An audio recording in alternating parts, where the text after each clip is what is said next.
sampah tinggi, kita kena uruskan. Jadi semua akan dalam keadaan kerugian kan.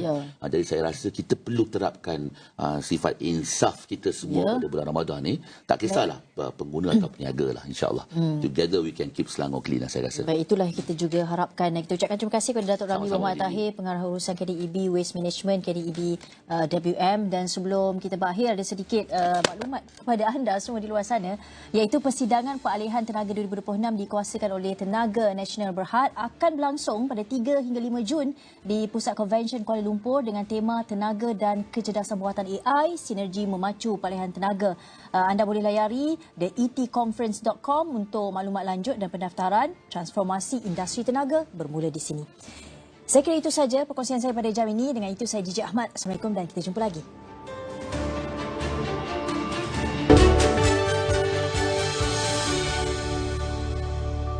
Saya pilih Unify Business. Mereka ada penyelesaian untuk kejayaan yang lebih jelas. Unify G Business Mobile, majukan saya. Go Bukit, uruskan segalanya. Internet grade perniagaan, meluaskan rangkaian.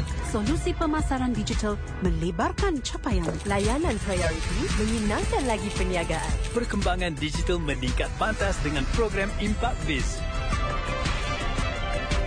Tingkatkan perniagaan anda dengan Unify Business hari ini. Malaysia perlu bergerak daripada sekadar menjadi pusat pembuatan kepada sebuah negara pencipta teknologi chip sendiri yang mampu memberi nilai tambah lebih tinggi kepada dunia. Kerajaan bersetuju untuk mempertimbangkan agar pengusaha bot di Sabah dan Sarawak turut layak menerima subsidi petrol RON 95. Sabah kini memiliki 2 tapak rizab biosfera susulan pengiktirafan diberikan kepada Kinabatangan oleh UNESCO. Kementerian Pendidikan bertanggungjawab sepenuhnya terhadap keselamatan murid dan pelajar sewaktu mereka di sekolah.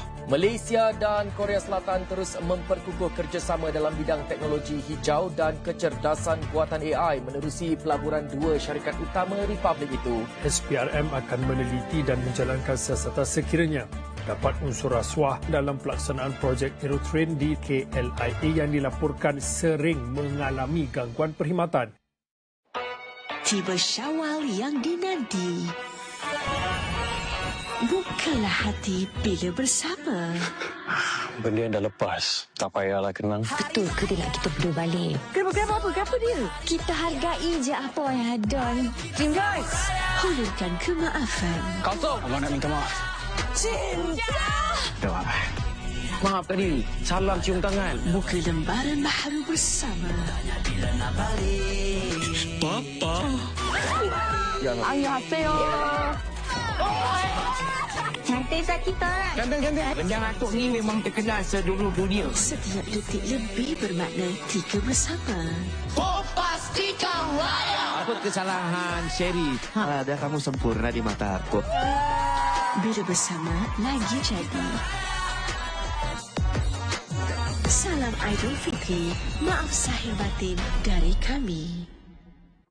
Dibawakan oleh penaja utama Jelajah Jiwa SME, Unify Business, rakan digital pilihan anda.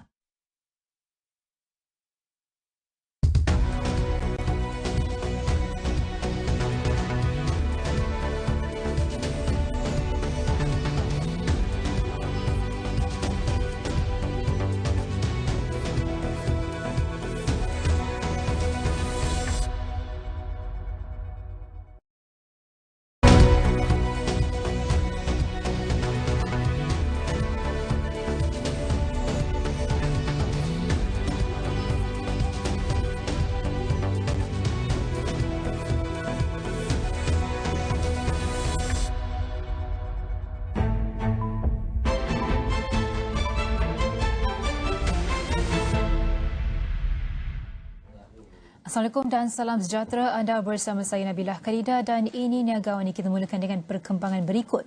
Permodalan Nasional Berhad menyambut baik pelancaran Pelan Induk Pasaran Modal 2026-2030 CMP menyifatkan sasaran untuk mengembangkan pasaran modal negara kepada RM5.8 trilion hingga RM6.3 trilion menjelang 2030 sebagai tepat pada masanya. Kita berhenti rehat seketika, bertemu semula selepas ini.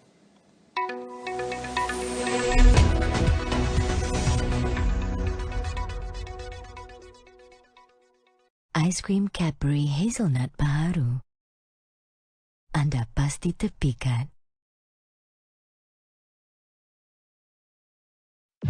Suatu operasi khas pihak berkuasa hari ini membawa berpenangkapan seorang lelaki, Muhammad Mahdi Iman, yang dikenali sebagai Walid.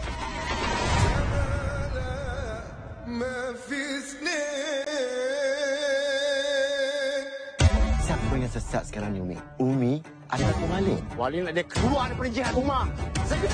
Stream Walid dan banyak lagi hanya dengan RM4.99 sebulan. Add-on View Premium melalui My Astro App.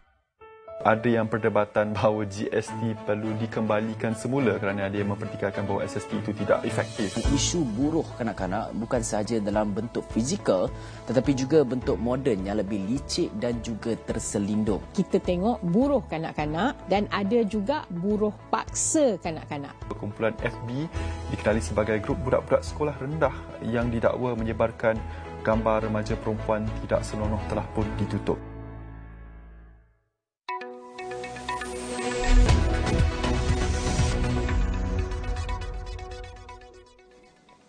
Bertemu kembali, jumlah sisa makanan yang dihasilkan di Bazar Ramadan di Selangor menunjukkan perubahan ketara tahun ini dengan pengurangan hampir 50% berbanding beberapa tahun sebelumnya. Pengarah urusan KDEB Waste Management, Datuk Ramli Muhammad Tahi berkata, perkembangan itu dilihat sebagai petanda positif hasil peningkatan kesedaran masyarakat serta kerjasama pelbagai pihak dalam mengurangkan pembaziran makanan.